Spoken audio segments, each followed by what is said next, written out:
Commission on Human Rights nagapatigayon sa motu proprio investigation angon sa pagluthang patay sa 17 anyos nga sultirito sa distrito sang Molo. Ahensya nagpayag nga dapat padalman pa sang kapulisan ang kaso.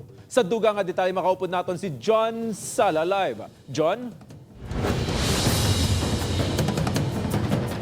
Said nagapati ang Commission on Human Rights nga biktima sang extrajudicial killings ang 17 anyos nga sultirito nga gintiro patay sa sulod sa isa ka computer shop gani para madasig nga maangkon ang hustisya nagpatigayon man sila sa investigasyon.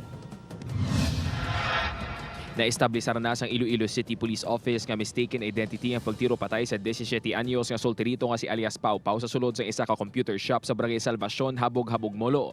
Apang suno sa Commission on Human Rights 6, hindi ilang dapat magpabilin dirang investigasyon sa kapulisan kag dapat mas padalman pa.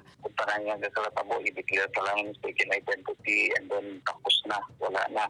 So wala man sang justisya or sang kaigo nga remedy ang biktima or ang pamilya sa biktima.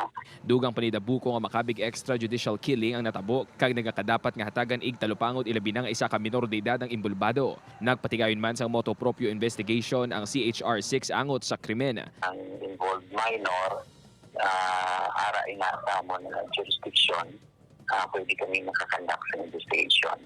Pabor man ang ICPO sa pahayag sang CHR apang nagpasali nga mas padalman pa nila ang ilang investigasyon. Ang aton focus sa kung paano na number one, paano naton ma-identify, paano naton ma-locate, kung paano naton ma-aresto ang suspetsado.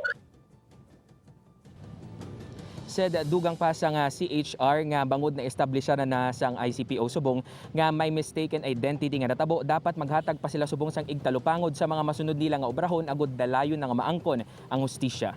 Said John, sa iningation, may na-identify na ba nga suspect ang aton kapulisan?